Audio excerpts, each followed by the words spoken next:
नमस्कार, आप देख रहे हैं #भारत और मैं आपके साथ तन्मनशिका। कल्याण मिश्रा के हालिया बयानों और गतिविधियों को देखकर ये सवाल उठना स्वाभाविक है कि राज्यपाल जैसे संवैधानिक पद पर 2 बार रहने के बाद वो अचानक इतनी सक्रिय राजनीति में क्यों दिखाई दे रहे हैं। आमतौर पर देखा गया है कि राज्यपाल पद से मुक्त होने के बाद नेता सार्वजनिक और चुनावी राजनीति से दूरी बना लेते हैं, लेकिन कलराज मिश्रा का रास्ता इससे अलग नजर आ रहा है। यूजीसी के नए नियमों के विरोध में खुलकर सामने आना, प्रेस कॉन्फ्रेंस करना और इन नियमों को संविधान विरोधी बताना ये संकेत देता है कि वो खुद को केवल एक सेवानिवृत्त नेता की भूमिका में सीमित नहीं रखना चाहते। खास बात यह है कि जब भाजपा के ज्यादातर सवर्ण नेता इस मुद्दे पर चुप्पी साधे हुए हैं, तब कलराज मिश्रा ने आगे बढ़कर सवर्ण समाज, विशेष रूप से ब्राह्मण समाज की ओर से आवाज उठाई है।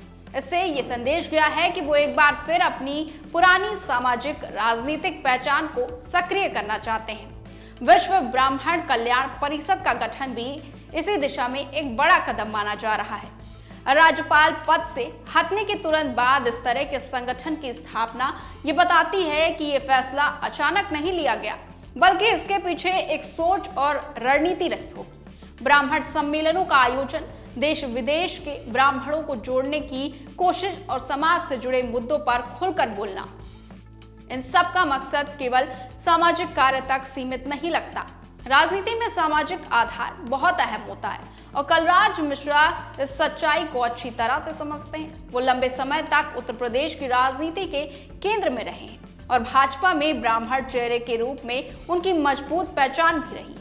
2 बार प्रदेश अध्यक्ष रहना, कई महत्वपूर्ण मंत्रालय संभालना और लोकसभा सांसद रहना, ये सब उनके अनुभव और पकड़ को दिखाता है। ऐसा माना जाता है कि जब 2014 के बाद उन्हें राज्यपाल बनाया गया तो उनका लोकसभा टिकट काटे जाने के साथ ही ये संकेत दिया गया था कि अब वो सक्रिय राजनीति से दूर रहेंगे। लेकिन राजनीति में दरवाजे कभी पूरी तरह से बंद नहीं होते। हो सकता है कि कलराज मिश्रा को ये महसूस हो रहा हो कि मौजूदा राजनीतिक हालात में ब्राह्मण नेतृत्व की एक खाली जगह फिर से बन रही है। भाजपा की राजनीति में समय समय पर सामाजिक संतुलन बदलता रहा है और ऐसे में वो खुद को एक मार्गदर्शक या दबाव समूह के नेता के रूप में स्थापित करना चाहते हों। जरूरी नहीं कि उनकी महत्वाकांक्षा फिर से चुनाव लड़ने की हो, बल्कि संभव है कि वो संगठन और समाज के माध्यम से नीति और फैसलों पर असर डालना चाहते हों।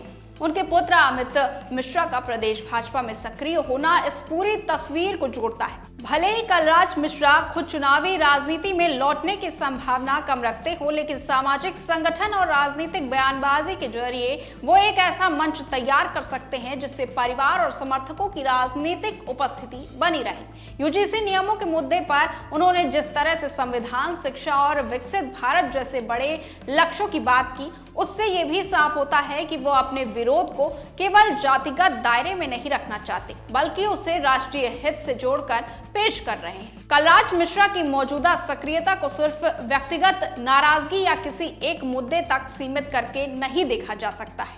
ये उनके लंबे राजनीतिक अनुभव, सामाजिक आधार और बदले हुए राजनीतिक हालात का एक मिश्रण है। संभव है कि वो खुद को फिर से ब्राह्मण समाज की आवाज के रूप में स्थापित करना चाहते हों और साथ ही पार्टी और सरकार को ये संदेश देना चाहते हो कि कुछ वर्गों की चिंताओं को नजरअंदाज करना राजनीतिक रूप से नुकसानदेह हो सकता है। उनकी ये भूमिका आगे किस दिशा में जाएगी, ये तो समय बताएगा, लेकिन इतना साफ है कि कलराज मिश्रा ने ये तय कर लिया है कि राज्यपाल पद से मुक्त होने के बाद वो चुपचाप किनारे बैठने वालों में से नहीं है। फिलहाल के लिए बस इतना ही। बने रहिए #भारत के साथ।